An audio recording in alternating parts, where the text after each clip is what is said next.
Sedang turunkan gas, sopir di Palembang diduga terkena peluru nyasar.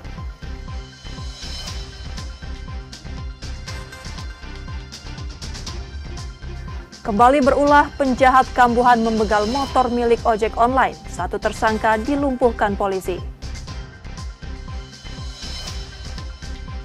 Sapi simental berbobot lebih dari 1 ton jadi hewan kurban Presiden Prabowo di Palembang.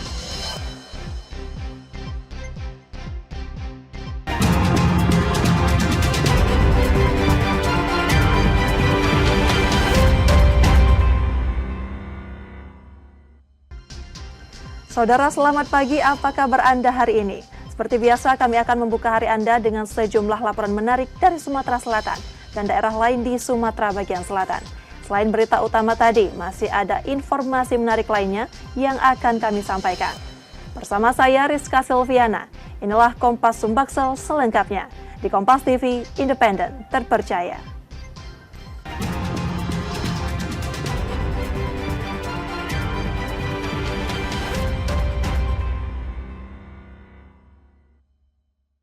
Kita awali informasi pertama, saudara. Seorang sopir mobil pengangkut tabung gas LPG 3 kg diduga tertembak peluru nyasar. Insiden terjadi saat korban sedang menurunkan tabung di sebuah warung. Peluru mengenai ibu jari kaki kirinya hingga ke tumit. Seorang sopir mobil bak terbuka pengangkut tabung gas LPG 3 kg diduga menjadi korban tertembak peluru tajam saat menurunkan barang di sebuah warung di Jalan Banten 6, Kelurahan 16 Ulu, Kecamatan Sebang, Ulu 2, Palembang, Selasa 20 Mei 2025 sore. Korban Ari Kardeni mengalami luka serius di ibu jari kaki kiri hingga tembus ke tumit. Ia kemudian dibawa ke rumah sakit untuk mendapatkan perawatan medis. Peristiwa terjadi ketika Ari tengah memindahkan tabung gas dari mobil ke warung. Tiba-tiba ia menjerit kesakitan dan jatuh. Diduga korban terkena peluru nyasar. Tabung tuh asli, ngangkat, pas dia nak belok, langsung itu nyampak. Nah, posisi kamu di mana? Tapi di dalam. Di dalam. Yo, di dalam. Yo, kedengaran dia ngapuk. Aduh, jika kalau di tim Polgas. Nah, kamu ada kedengaran suara apa? Kedengaran suara letusan apa, suara ledakan apa? Kedengaran ada? Itu tidak ada. Polisi menerima laporan dari warga melakukan olah tempat kejadian perkara. Dari lokasi, petugas mengamankan 1 proyektil peluru tajam. Terhadap balistik yang ada itu juga kita koordinasikan untuk kelapor berkaitan untuk memastikan untuk balistik tersebut digunakan oleh senjata apa. Namun kita juga sudah mendalami dari keterangan saksi-saksi di TKP bahwa yang korban ini adalah berprofesi sebagai penjual LPG ya, berkaitan dengan pengiriman LPG. Untuk memastikan peluru dari jenis senjata yang digunakan, polisi masih menunggu hasil uji balistik. Yudi Kiswanto, Kompas TV, Palembang, Sumatera Selatan. Sementara itu, 2 pelaku begal yang dikenal sebagai penjahat kambuhan kembali berurusan dengan polisi. Keduanya ditangkap polisi dari Polsek Sako Palembang setelah membegal pengemudi ojek online. Cara pelaku dengan memesan ojek online menggunakan akun milik orang lain. Begitu tiba di tujuan, korban diserang menggunakan senjata tajam dan dirampas motornya.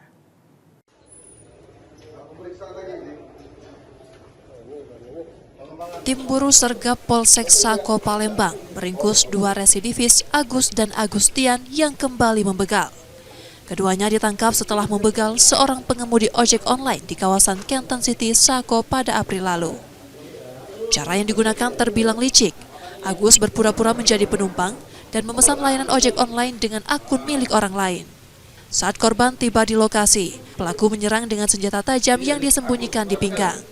Sementara rekannya Agustian sudah menunggu dan langsung membawa kabur sepeda motor korban. Kedua pelaku diketahui baru 1 bulan keluar dari penjara dalam kasus pencurian. Salah satu dari mereka bahkan terpaksa dilumpuhkan dengan tembakan karena mencoba kabur saat ditangkap. Jadi setelah vaksin datang, kemudian kedua pelaku ini yang mana dengan pacarnya naik vaksin tersebut menuju TKP. Setelah sampai di TKP, pelaku atas nama AG ini melakukan penikaman pada lengan korban dan pada pinggang sebelah kiri korban.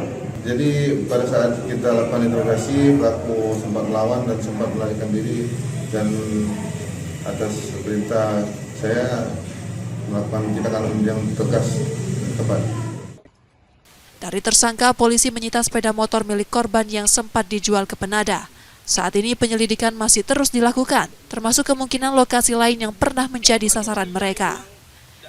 Reski Oktora, Muklas Diferensial, Kompas TV, Palembang, Sumatera Selatan.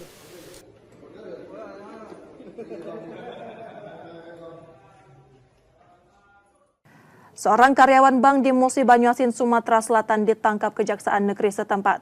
Modusnya, pelaku mengajukan permohonan pinjaman kredit usaha rakyat menggunakan data nasabah fiktif. Karena ulahnya ini, negara rugi sekitar 807 juta rupiah. Buron selama 5 bulan. YE, pegawai salah satu bank di Musi Banyuasin, akhirnya ditangkap tim tangkap buron Kejati Sumsel. Ia tersangkut kasus penggelapan uang negara sebesar 807 juta rupiah. Penangkapan berlangsung dramatis di kawasan Sukarami, Palembang. Saat petugas datang, YE sempat melarikan diri melalui pintu samping rumah dan bersembunyi di rumah tetangga. Namun usahanya gagal karena petugas telah mengepung lokasi dari berbagai arah. YE sebelumnya ditetapkan sebagai tersangka dalam kasus dugaan korupsi di salah satu bank cabang Sekayu. Ia mangkir dari panggilan penyidik dan dinyatakan sebagai DPO sejak 16 Desember 2024. Cara yang digunakan tersangka dengan mengajukan pinjaman kredit usaha rakyat menggunakan data fiktif. Akibatnya, banyak gagal bayar dan negara mengalami kerugian. Kepada debitur nasabah diduga dokumen debitur yang mengajukan permohonan peminjaman KUR merupakan hasil manipulasi ataupun fiktif yang dilakukan oleh tersangka, yang mana berkas pengajuan yang seharusnya dilakukan survei ataupun pendataan yang cermat oleh mantri, yaitu tersangka YE, tidak dilakukan ataupun tidak dijalankannya. Kini tersangka telah diserahkan ke Kejari Musi Banyuasin untuk proses hukum lebih lanjut. Yudi Kiswanto, Kompas TV, Palembang, Sumatera Selatan. Labbaik Allahumma labbaik, labbaik la syarika laka labbaik, innal hamda wan ni'mata laka wal mulk la syarika laka. Kita beralih ke informasi seputar ibadah haji, saudara.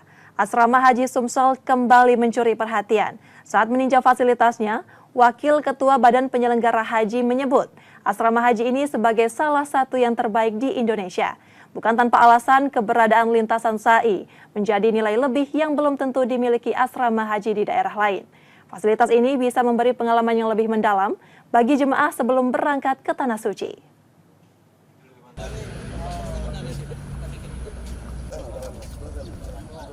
Asrama Haji Sumatera Selatan menjadi sorotan sebagai salah satu yang terbaik di Indonesia.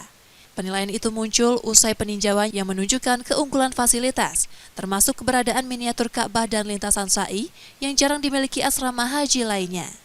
Fasilitas lengkap ini menjadikan asrama Haji Sumsel berpotensi menjadi ikon baru sekaligus destinasi wisata religi. Tak hanya melayani jemaah lokal, asrama haji ini juga bisa menjadi tujuan manasik haji bagi jemaah dari berbagai provinsi. Namun sejumlah perbaikan masih diperlukan untuk mengoptimalkan fungsi dan daya tarik asrama haji secara menyeluruh. Pertama, harus saya sampaikan asrama haji Provinsi Sumatera Selatan ini salah satu asrama haji yang terbaik dari banyak asrama haji. Besar, ya, cukup besar, 13 hektar lebih, dan kemudian punya miniatur SAI, miniatur Ka'bah yang cukup representatif, dan ini yang nggak dimiliki oleh asrama haji lainnya, terutama miniatur yang saya lihat tadi, saya jalan SAI.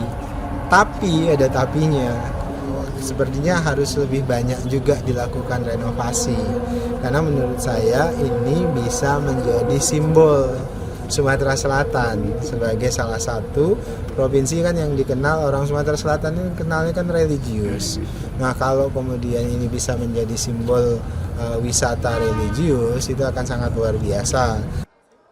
Pemerintah Provinsi Sumatera Selatan pun didorong untuk segera melakukan renovasi agar fasilitas ini benar-benar setara dengan standar nasional sebagai asrama haji terbaik di Indonesia.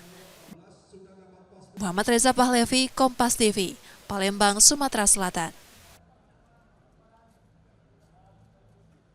Dulu dielu-elukan sebagai salah satu sapi terganteng dalam kontes ternak. Kini Blembo punya kehormatan baru. Sapi simental berbobot lebih dari 1 ton itu terpilih sebagai hewan kurban Presiden Prabowo Subianto untuk Idul Adha tahun ini untuk Palembang.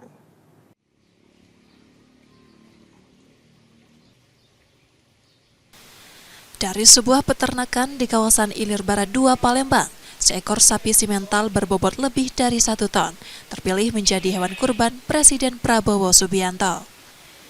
Sapi berwarna coklat putih berusia 5 tahun ini bernama Blembo, nama yang dipilih karena pertumbuhannya dinilai cepat dan istimewa. Blembo bukan sapi biasa. Ia dirawat dengan penuh perhatian, dimandikan setiap pagi, kandangnya rutin dibersihkan, dan mendapat pakan sebanyak 10% dari bobot tubuhnya. Perawatan itu membuahkan hasil. Blembo pernah menyabet peringkat 3 sebagai sapi terganteng dalam sebuah kontes ternak di Lampung. Kontes ketiga di Lampung. Di Lampung menang, Pak? Menang, tapi juara 3. Oh, juara 3. Untuk kategori apa dia yang menang? Untuk kategori bobot sama ketampanan. Senang aja. Menyangka nggak kira-kira Pak? Senang lah. Jadi dari sudut mana senangnya? Bilang Pak harganya bagus. Gitu. Kalau harga kemarin sempat ditawar 150. Kita bukan masalah harga sebenarnya. Senangnya bisa dipilih sama Pak Presiden. Jadi bukan duit yang pertama, presidennya itu ya.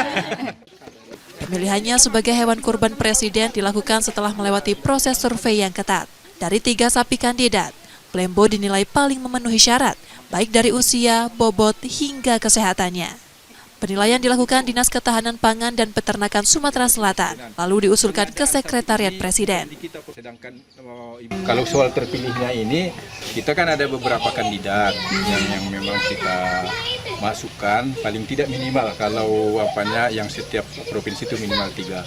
Jadi kita pilih. Nah kalau ini kebetulan dia sehat, bagus dan bobotnya paling tinggi dari kandidat yang lain. Jadi makanya kita pilih ini untuk provinsinya tahun ini ya. Ini sudah ada masjidnya, masjid yang Baitur Rahman yang di dekat Rumah Susun, yang di dekat Hotel Duta. Blembo kini menjadi satu dari 18 hewan kurban Presiden Prabowo Subianto yang disebar di Sumatera Selatan untuk perayaan Idul Adha tahun ini. Reski Oktora, Muklas Diferensial, Kompas TV, Palembang, Sumatera Selatan. لبيك اللهم لبيك لبيك لا شريك لك لبيك إن الحمد والنعمة لك والملك لا شريك لك. Saudara, setelah jeda kami masih akan kembali dengan informasi dan sorotan menarik lainnya. Tetaplah di Kompas Sumbaksel.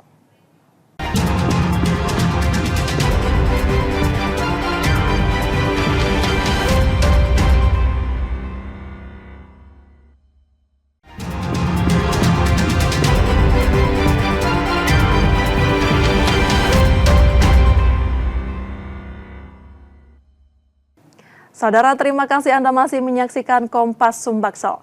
Saatnya kita akan melihat sorotan dari daerah di Sumatera bagian selatan. Berikut laporan dari Bengkulu, Jambi, Lampung, dan Kepulauan Bangka Belitung.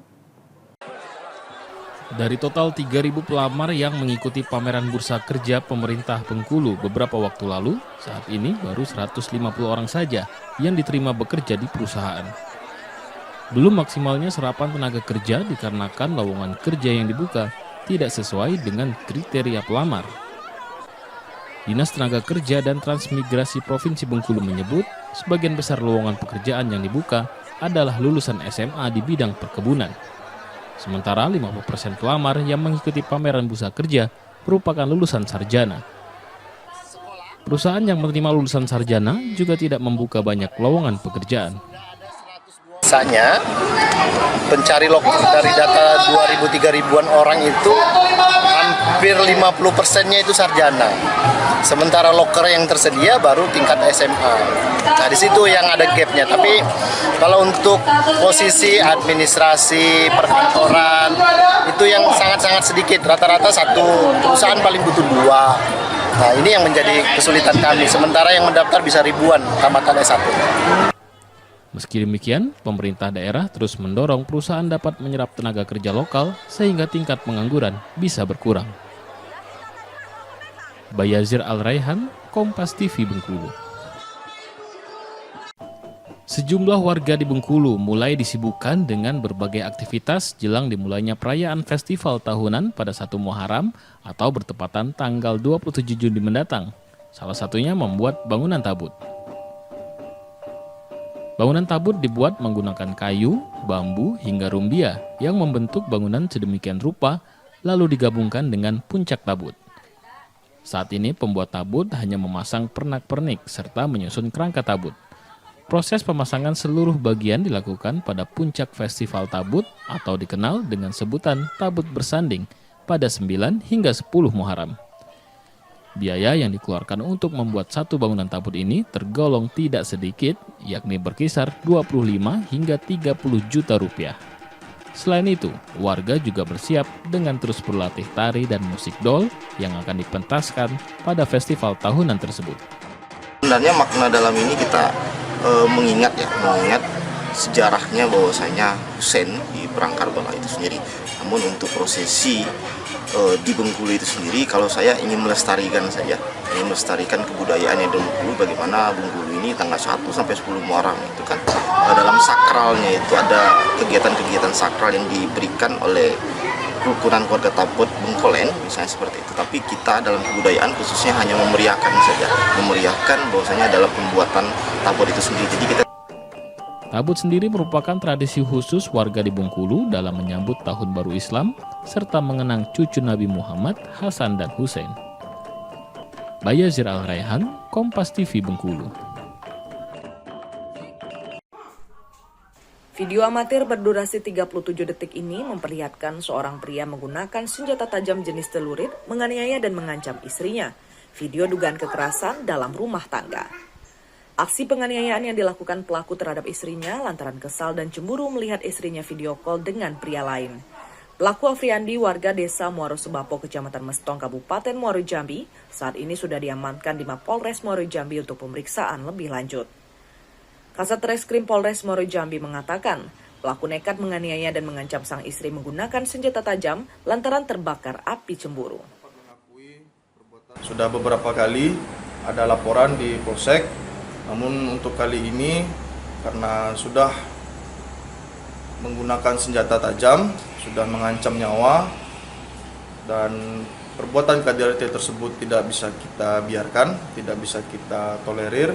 Maka pelaku kita amankan dan segera akan kita naikkan ke tahap penyidikan. Akibat perbuatannya, pelaku dijebloskan ke sel Mapolres Muaro Jambi. Dikenakan pasal 44 Undang-Undang KDRT dengan ancaman hukuman 5 tahun penjara. Tim Liputan Kompas TV Jambi. Beginilah video amatir yang memperlihatkan sekelompok guru yang tengah melewati jembatan gantung dengan berpegangan seutas tali di Kabupaten Merangin. Guru ini terpaksa melintasi jembatan yang rusak untuk pergi ke sekolah yang berada di seberang sungai. Jembatan gantung ini berada di Desa Limbur, Kecamatan Pemenang Barat, Kabupaten Merangin, Provinsi Jambi, menjadi jembatan penghubung antar desa Simpang Limbur dan Desa Limbur, merupakan akses penghubung utama antar desa. Pejabat Kepala Desa Limbur Sargawi mengatakan, jembatan gantung ini tengah dalam perbaikan, sudah dianggarkan melalui dana APBDes. Selain jembatan gantung, ada jalur alternatif lainnya yang menjadi penghubung antar desa, namun jalan tersebut masih tanah. Apabila hujan tidak bisa dilalui, pemerintah mengklaim pihaknya sudah menyiapkan perahu untuk warga yang ingin melakukan penyeberangan. Dari tahun 2006, sekitar 5 tahun setelah pembangunan,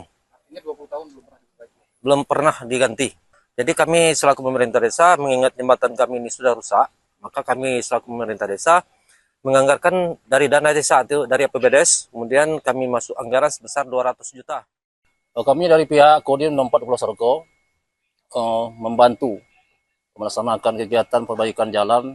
Kita sama tahu jembatan ini merupakan jembatan utama penghubung beberapa desa, sehingga untuk mempercepat proses perbaikan jalan tersebut, kami dari Kodim 64 Pulau Sorgo, khususnya Koramil ke 9 Bangko, setiap hari kami membantu 4 orang personil dalam rangka mempercepat proses perbaikan jembatan ini.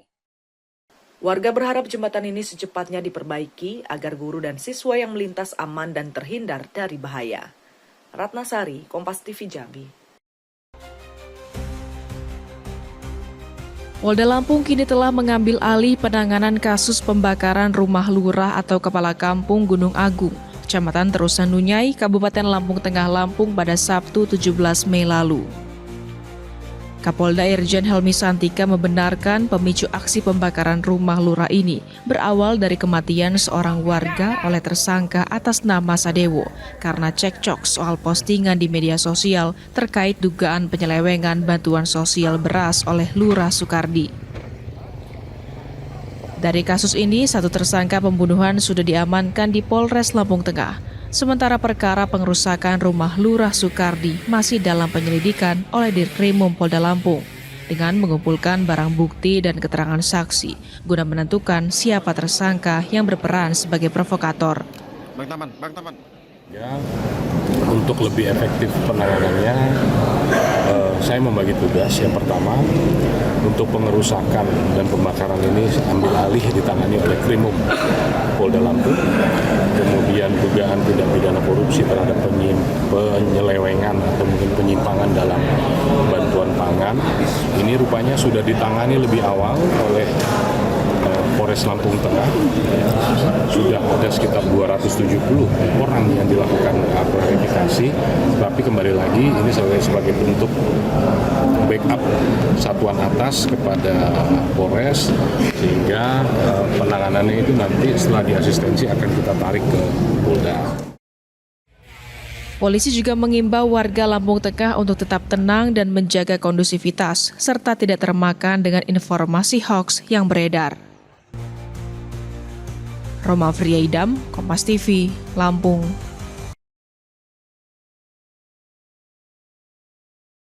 Hingga kini polisi masih melakukan penyelidikan atas kasus kematian dua bocah kakak beradik yang jasadnya ditemukan mengenaskan di tengah kebun desa Batu Raja, Kabupaten Pesisir Barat Lampung. Setidaknya sudah ada 7 orang saksi diperiksa, diantaranya kerabat, keluarga, hingga warga yang turut melakukan pencarian kedua korban.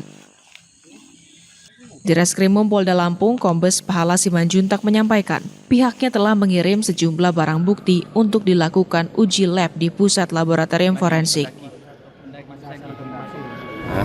Kita terus masih mengumpulkan apabila masih ada saksi-saksi yang mengetahui atau yang melihat peristiwa itu terjadi. Untuk mengerucut Pak Dit. Sampai sekarang kita belum ada mengerucut kepada siapa karena memang keterbatasan dari alat-alat bukti yang kita temukan. Sampai saat ini penyidik belum bisa menentukan terduga pelaku pembunuhan lantaran minimnya saksi dan barang bukti petunjuk. Roma Friaidam, Kompas TV, Lampung.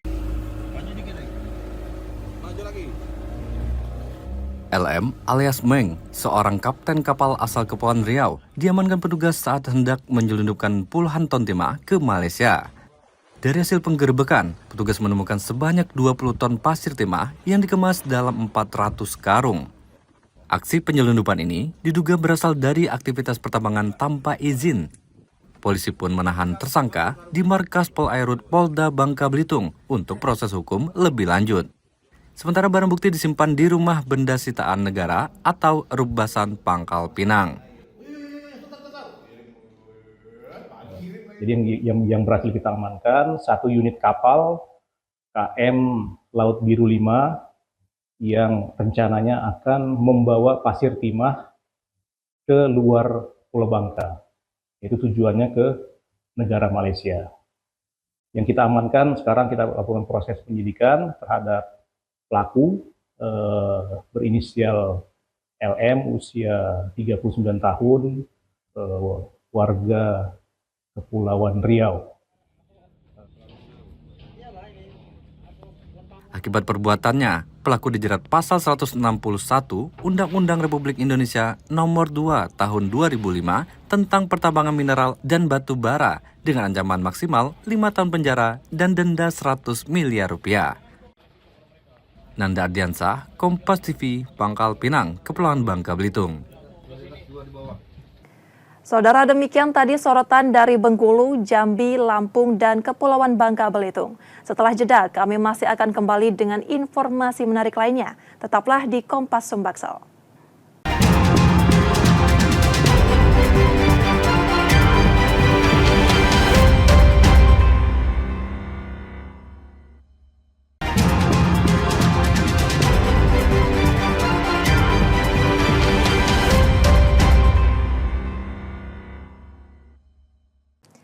Rizka Silviana masih menemani Anda di Kompas Sumbaksel. Ruang rapat DPRD Kota Palembang berubah hangat pada Selasa 20 Mei 2025 saat para wakil rakyat dari tiap daerah pemilihan menyampaikan hasil reses masa persidangan kedua. Satu persatu mereka melaporkan aspirasi dan keluhan warga yang dihimpun selama turun ke lapangan.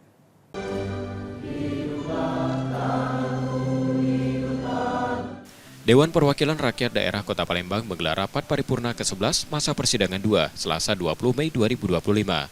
Rapat ini menjadi penanda penting penyampaian hasil reses penutupan masa persidangan kedua sekaligus pembukaan masa persidangan ketiga tahun 2025. Dipimpin Ketua DPRD Kota Palembang Ali Subri dan didampingi para wakil ketua. Rapat turut dihadiri Wali Kota Palembang Ratu Dewa. Dalam forum tersebut, 6 perwakilan dari daerah pemilihan menyampaikan hasil reses yang telah dilaksanakan pada 8 hingga 11 Mei lalu. Aspirasi warga yang disampaikan mencakup isu-isu klasik namun krusial, jalan rusak, banjir, dan kurangnya penerangan masih mendominasi keluhan masyarakat. Tak berhenti di situ, sejumlah persoalan lain juga mencuat. Warga berharap adanya perbaikan sekolah yang tak layak, kelancaran pelaksanaan SPMB, solusi atas kemacetan, serta peningkatan pelayanan di Posyandu. Menanggapi laporan tersebut, Wali Kota Palembang Ratu Dewa menyatakan komitmennya untuk segera menindaklanjuti. Saya sudah baca detail, tidak satupun yang terlewatkan, termasuk beberapa dokumen pendukung, saya cek semua, dan juga ada beberapa data-data pendukung lainnya. Saya kira sudah saatnya pemerintah kota untuk menindaklanjuti dan action untuk beberapa aspirasi kita laksanakan ke depan. Saya kira begitu. Paling di garis bawah Ya, saya kira wajah kota ya, saya lihat persoalan lampu jalan, persoalan banjir, genangan, dan juga ada beberapa tadi kaitan dengan masalah enceng gondok, ada titik-titik lokasi tertentu seperti jalannya jangan sampai kredit. Saya kira itu adalah sesuatu yang memang kritik yang membangun dan konstruktif untuk segera diatasi oleh pemerintah Kota Palembang. Ya, termasuk jalan tadi karena kita berkoordinasi dengan pemerintah provinsi juga, jalan gandus tadi ya, itu juga menjadi prioritas. Terkait evaluasi AMDAL setiap 3 bulan di PT Pusri tadi, saya kira itu ada rujukannya, aturan baik dari pemerintah pusat ya, semua ada acuan. Rapat paripurna ini menjadi cerminan bagaimana suara warga dibawa langsung ke ruang pengambilan keputusan. Harapannya, setiap masukan yang disampaikan dapat diterjemahkan menjadi program demi kemajuan Kota Palembang. Muhammad Reza Palevi, Kompas TV, Palembang, Sumatera Selatan.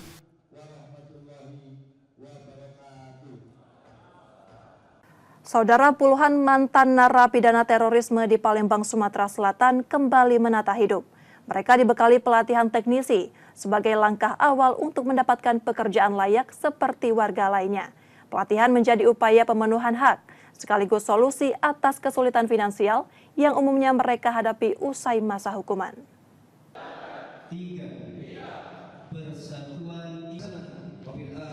Sebanyak 40 mantan narapidana terorisme dari Sumatera Selatan, Sumatera Barat, Jambi, dan Riau mengikuti pelatihan teknisi yang digelar di Gedung Sentra Perkasa Kementerian Sosial Palembang pada Selasa 20 Mei 2025. Program ini diinisiasi Densus 88 Anti Teror sebagai bagian dari upaya deradikalisasi sekaligus membuka peluang bagi para peserta untuk kembali ke masyarakat dengan keterampilan baru. Pelatihan difokuskan pada bidang teknisi, seiring tingginya kebutuhan tenaga terampil di sektor elektronik. Diharapkan bekal ini mampu membantu para mantan narapidana mencari pekerjaan yang layak dan meningkatkan taraf hidup mereka.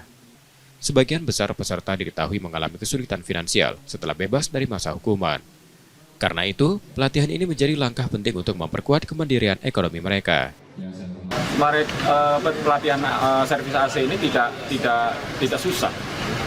Karena yang dan juga sangat dibutuhkan oleh masyarakat. Sekarang masyarakat setiap rumah, setiap kantor pasti mempunyai AC. Selain pelatihan keterampilan, Kegiatan deradikalisasi juga mencakup identifikasi, rehabilitasi, reedukasi, dan reintegrasi. Dengan adanya keterampilan kami untuk teknisi AC, itu akan sangat membantu kami di bidang untuk meningkatkan ekonomi kami. Karena memang selama ini kita lagi membangkitkan ekonomi keluarga. Karena setelah kita keluar dari lembaga pemasyarakatan, kita lagi berjuang untuk membangun ekonomi keluarga yang memang agak sulit. Jadi dengan adanya keterampilan yang diberikan kepada kami ini tentang pelatihan teknisi AC, itu akan sangat membantu kami dalam untuk menghidupi atau menunjang ekonomi keluarga. Semua tahapan tersebut dirancang untuk memastikan para mantan narapidana tidak kembali terpapar paham radikalisme, serta dapat menjalani hidup baru secara positif dan produktif. Reski Oktora, Muklas Diferensial, Kompas TV, Palembang, Sumatera Selatan. Sebuah video viral di media sosial memperlihatkan aksi perundungan terhadap seorang siswa SMP di Palembang, Sumatera Selatan. Dalam rekaman itu, korban tampak ditarik sekelompok remaja, lalu didorong hingga tercebur ke sungai.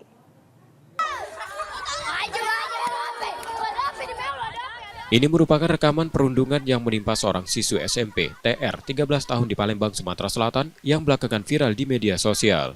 Dalam video tersebut, terlihat korban ditarik oleh sekelompok remaja, lalu didorong hingga tercebur ke sungai. Saat jatuh, ia tampak sakitan dan kesulitan berdiri. Ironisnya, tak satu pun dari mereka yang menolong, korban justru menjadi tontonan. Ia akhirnya naik ke daratan seorang diri. TR diketahui mengidap asma, dan insiden itu membuatnya sempat kesulitan bernapas. Peristiwa ini terjadi pada Minggu 18 Mei 2025 sore lalu, di area jembatan Jalan Terusan Kelurahan 15 Ulu, seberang Ulu 1 Palembang. Menurut keterangan keluarga, saat kejadian TR baru saja pulang dari latihan menari di rumah temannya. Dalam perjalanan pulang, ia melintasi lokasi kejadian dan bertemu para pelaku. Tanpa banyak kata, korban ditarik lalu diceburkan ke sungai. Tidak terima dengan kejadian tersebut, sang nenek langsung melaporkan peristiwa itu ke Polrestabes Palembang. Rame-rame, ditarik sana, tarik sini, aku yang nangis tuh. Pas dia kejebur macam itu, nak bangun tuh Saro, terus duduk kedinginan, mana gini asma juga. Kenal sama yang pelaku itu? Tidak kenal, jauh dari tempat kami. Kami kan di Majapahit, jadi sakit mak dadanya, dia dijungkal ke kawannya tuh, yang pakai suri itu. Jadi kaki juga yang luka, kaki sakit. Polisi telah menerima laporan dan saat ini masih mendalami kasus tersebut. Yudi Kiswanto, Kompas TV, Palembang, Sumatera Selatan.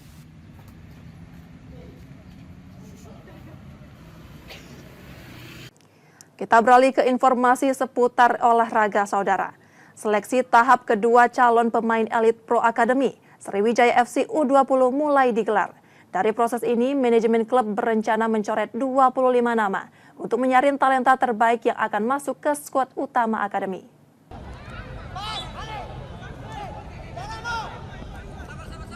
Manajemen Sriwijaya FC melalui tim pencari bakat terus menyaring talenta muda terbaik untuk skuad elit Pro Academy U20. Sebanyak 69 calon pemain yang lolos seleksi tahap pertama kini dipantau secara ketat dalam tahap kedua. Dari jumlah itu, 25 pemain rencananya akan dicoret karena dinilai belum menunjukkan performa yang memuaskan. Ya, itu tadi. Bagaimana pemain bisa berkomunikasi dengan sesama rekannya, kemudian bisa membuat keputusan yang tepat dan bisa mengeksekusi dengan benar. Manajemen menegaskan, keputusan penuh untuk menentukan siapa yang layak masuk skuad diserahkan pada tim pencari bakat. Nur Muhammad, Kompas TV, Palembang, Sumatera Selatan. Saudara, kami jeda sejenak, setelah itu kami masih akan kembali. Tetaplah di Kompas Sumbaksel.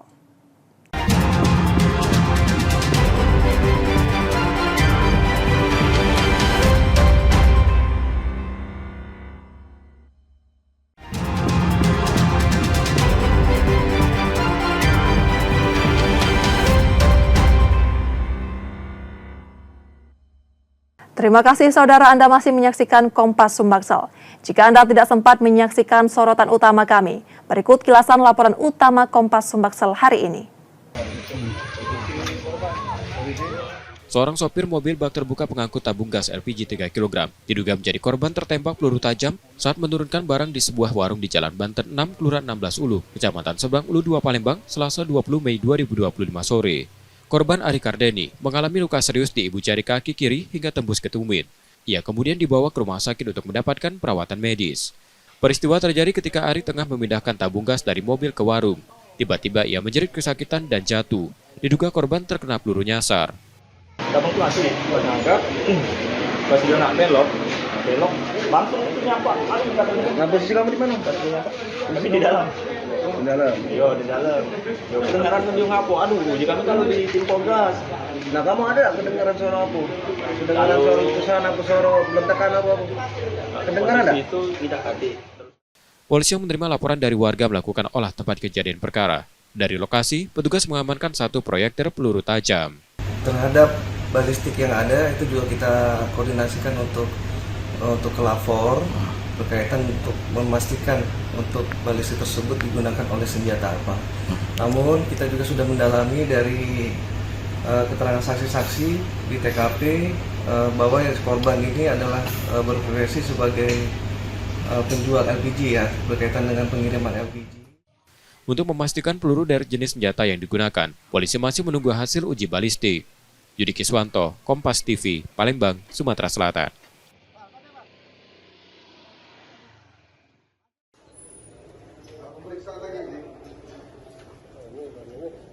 Tim Buru Sergap Polsek Sako Palembang meringkus 2 residivis Agus dan Agustian yang kembali membegal. Keduanya ditangkap setelah membegal seorang pengemudi ojek online di kawasan Kenton City, Sako pada April lalu. Cara yang digunakan terbilang licik. Agus berpura-pura menjadi penumpang dan memesan layanan ojek online dengan akun milik orang lain. Saat korban tiba di lokasi, pelaku menyerang dengan senjata tajam yang disembunyikan di pinggang. Sementara rekannya Agustian sudah menunggu dan langsung membawa kabur sepeda motor korban. Kedua pelaku diketahui baru 1 bulan keluar dari penjara dalam kasus pencurian. Salah satu dari mereka bahkan terpaksa dilumpuhkan dengan tembakan karena mencoba kabur saat ditangkap. Jadi setelah Maksim datang, kemudian kedua pelaku ini yang mana dengan pacarnya naik Maksim tersebut menuju TKP. Setelah sampai di TKP, pelaku atas nama AG ini melakukan penikaman pada lengan korban dan pada pinggang sebelah kiri korban. Jadi pada saat kita lakukan interogasi, pelaku sempat melawan dan sempat melarikan diri, dan atas perintah saya melakukan tindakan yang tegas tepat. Dari tersangka, polisi menyita sepeda motor milik korban yang sempat dijual ke Penada. Saat ini penyelidikan masih terus dilakukan, termasuk kemungkinan lokasi lain yang pernah menjadi sasaran mereka. Reski Oktora, Muklas Diferensial, Kompas TV, Palembang, Sumatera Selatan.